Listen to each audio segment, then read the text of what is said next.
What is going on, guys? It is Wrestlelamia here, back with a new video. The road to WrestleMania begins tonight as the 2020 Royal Rumble has finally arrived. But did it deliver? And what shocks did we get? Well, join us now as Wrestlelamia recaps all the action, as well as the good, the bad, and the downright ugly. Be sure to subscribe and hit that notification bell for daily wrestling videos. But let's waste no further time and get straight into the pre-show, as the first match saw SHEAMUS versus Shorty G. As Shorty works over Sheamus's leg, but despite Shorty's repeated attempts at submitting Sheamus with the ankle lock, he can't get it in. However, Sheamus lands the brogue kick for the win. Now, we predicted that Sheamus would lose this match and a rematch would happen down the line. However, this had to be a strong return for Sheamus, and it would have lost any momentum had he lost on his first match back. The next match on the card was the United States Championship match, as Andrade, who was with Zelina Vega, took on Humberto Carrillo. This one was your traditional seesaw battle with high spots galore. In the end, Andrade reverses a roll-up and gets the clean pinfall for the win and retains the United States Championship. But that was the pre-show. Now let's get on to the main show, as the pay-per-view starts with a good hype video from Stone Cold Steve Austin. A really decent package and pretty much one of the best we've seen in recent times. The Royal Rumble's main show opened up with a Falls Count Anywhere match between Roman Reigns and King Corbin. It's a brawl throughout the Minute Maid Park as Corbin and Reigns' battle sees Robert Roode and Dolph Ziggler interfere until the Usos show up for the save. Superman Punch, a porta potty knockover, and a Superman Punch on the baseball dugout with a spear for the win. Again, we didn't predict Roman Reigns to win this one, but as we'll see later on, it kinda made sense. After that, a Samoa Joe reminds Kevin Owens he'll go right through him if he's in the way during the Rumble. Fire and Desire then interviewed about the Women's Rumble, with Sonya Deville pledging to throw herself out of the ring if she and Mandy Rose are the last two entrants. And that's how much Mandy means to Sonya. Next up, some sad news as Michael Cole extends the WWE Universe's condolences to Kobe Bryant's family and all those who perished in the helicopter crash that took their lives. Rest in peace to one of the greatest basketball stars who ever stepped on the court. But after that classy tribute, the Women's Royal Rumble is up next, and it's a surprise-filled Rumble with a variety of NXT stars and WWE legends showing up to round out the Rumble. Bianca Belair looked to be the elimination leader, but then Shayna Baszler showed up, eliminating even more opponents. It looked like Baszler would win the Rumble, but somehow Charlotte managed to win. Charlotte did not give her answer on to who she's gonna face at WrestleMania. But what was the real reason behind Charlotte Flair winning? Well, that's what we'll answer in an upcoming video.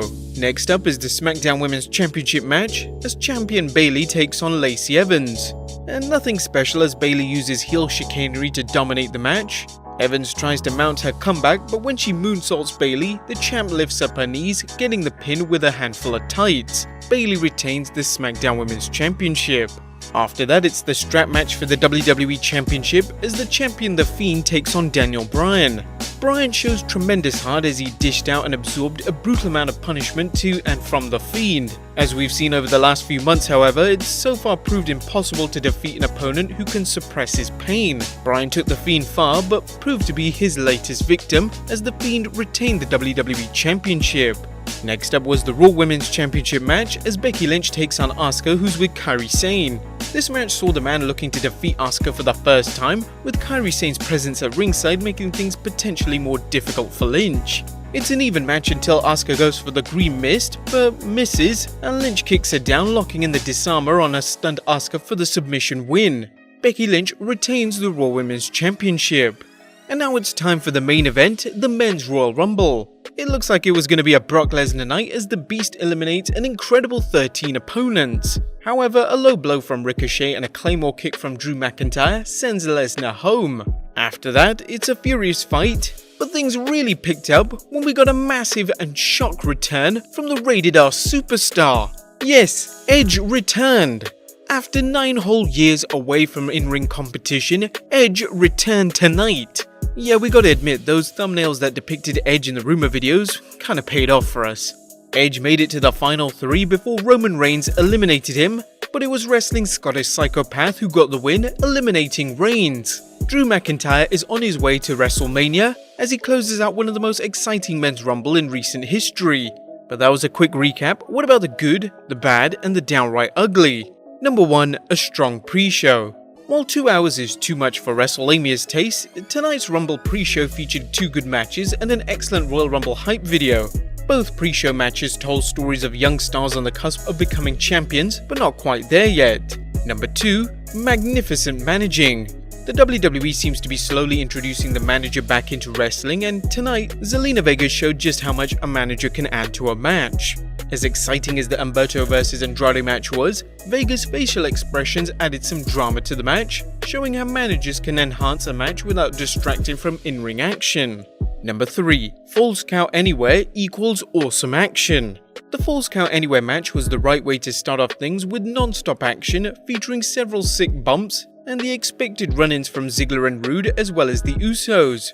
Not only did WWE utilize the baseball park as a clever canvas of carnage, its fantastic camera work didn't miss a second of the action. Number 4. Using the Women's Rumble wisely. The WWE had many spots to fill the Women's Royal Rumble, but it didn't waste any of them, utilizing a variety of WWE legends and NXT stars to provide a strong lineup of competitors. Even better, the WWE helped introduce fans to some NXT stars they might not know, as well as putting both Bianca Belair and Shayna Baszler over as two dominant competitors. However, it wasn't all good, as we'll get to later on. Number 4. Otis saves the day. Heavy Machinery's Otis really showed his affection for Mandy Rose, saving her from elimination in the Royal Rumble when he let Rose fall on him. Otis almost saved her again when he caught her, but he couldn't hold Sonya Deville when she was thrown out, setting the stage for a showdown between all three. It looks as if the WWE is going with a love triangle angle, with Sonya wanting Mandy and Mandy wanting Otis. However, could there be more to the storyline, and is Mandy just playing Otis? It's too early to tell, but this segment during the Rumble was a good touch and another example of how the WWE can use the Rumble to forward storylines besides the Rumble winner. Number 5. Naomi's Parkour. Now we gotta hand it to Naomi, who made a surprising return to the Rumble, as she managed to parkour herself off the ring apron onto the barricade, then across some announcers table, back into the ring. That's all without being eliminated. We didn't get the typical Kofi elimination save this year, but Naomi did a job well done. Number 6. No red light, no problem. The Fiend's red light was a novel concept that didn't work. Not only because many fans dislike it, but there's concerns about the difficulty of working in a distracting environment. With both men working a strap match, the red light could have been more than distracting. It could have been dangerous as wrestlers could trip over the strap. Whether the red light is gone for good remains to be seen, but we can only hope it's gone. Number 7. A rated R return.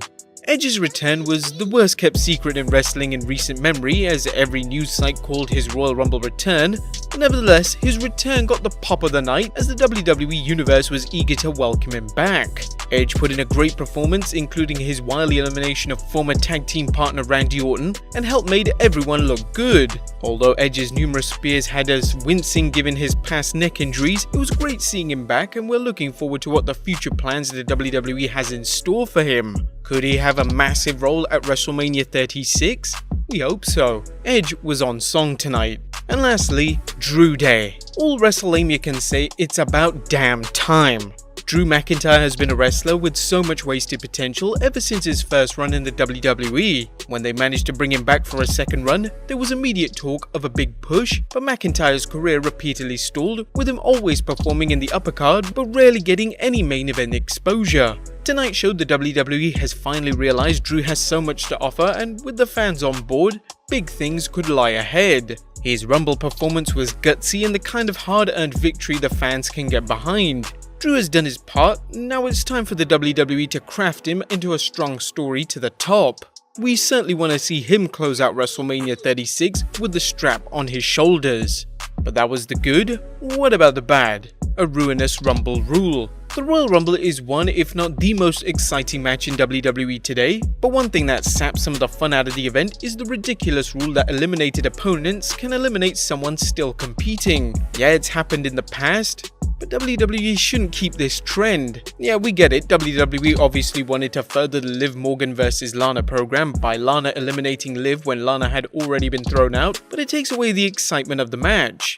It might work if the referees missed it, but it made the Women's Rumble a little less special. Number 2, a catatonic crowd. While it looks like Minute Maid Park was filled with fans, it certainly didn't sound like it at times. The fans were dead at times, making us wonder what it takes to get a crowd going today. While there were times the fans were understandably underwhelmed, They were lifeless for much of the card, which didn't help the show. Number 4. Boring Bayley or lethargic Lacey. Whatever the reason, tonight's SmackDown Women's Championship match was a snooze fest. Far too many rest holds and a predictable segment where Bayley feigned an injury to get a cheap shot on Lacey Evans. Both superstars are talented, but they're one of those pairings that just doesn't work. Number 4. Where was Sasha? Yeah, the WWE had so many spots to fill up, yet they missed the obvious Sasha Banks having a chance to compete in the Rumble. Why was she omitted? Well, we don't know, but she could have definitely been a strong contender to win it. Number 5. Half a Rumble. Somehow the WWE found a way to put on 2 Royal Rumbles that were good for one half of the match. The Women's Royal Rumble started off strong, but the second half fell flat with Shayna Baszler looking dominant, perhaps too dominant, but the finish for the Rumble felt rushed and it ended with a stupid swerve of Charlotte winning the match. The men's match by comparison started off poorly with Brock Lesnar destroying every opponent in sight, and quite frankly made everyone look weak. Can we mention the fact that Morrison lasted 9 seconds? But as bad as it was at the start, things picked up quickly when Drew McIntyre eliminated Brock Lesnar, starting a chain of events that featured some amazing performances, as well as Edge's return, and the furthering of angles like the war between Seth Rollins' forces and those of Kevin Owens and Samoa Joe. The finish made the match, but the last 10 or so minutes made up for a badly booked beginning. And number 6, don't be fair to Flair.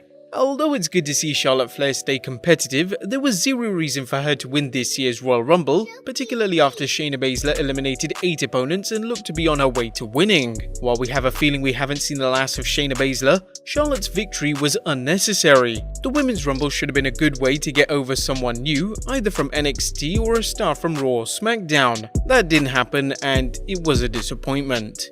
And lastly, Vince's love letter to Lesnar. The WWE Universe knows that Vince McMahon loves Brock Lesnar, so much so he gives him millions of dollars every year to work a handful of appearances. Thus it's no surprise when Vinnie Mac booked Lesnar into the Rumble, he was going to show Lesnar how much he cares. His predictable eliminations of WWE superstars not only broke the Royal Rumble record for the most eliminations in one match, but tied Braun Strowman's record at the greatest Royal Rumble. If the WWE wanted to put someone over by Lesnar's final elimination, couldn't have done it much worse, with Ricochet low-blowing Lesnar and Drew McIntyre Claymore kicking Lesnar out of the ring. But our final thoughts on the Rumble? Well, tonight's Rumble was a remarkably mixed bag with 2 good pre-show matches as well as an awesome opener, but from there things proved to be a hit and miss with even Rumbles and a weak women's match. There were certainly some fantastic moments, but there were a few lackluster ones. But there you have it guys, our analysis of the Royal Rumble. Did you guys watch the show? If so, what did you guys think about the winners and what we've mentioned in the video? Be sure to leave your comments down below, subscribe if you haven't already, follow us on Instagram and Twitter, and I'll see you next time with some more wrestling content.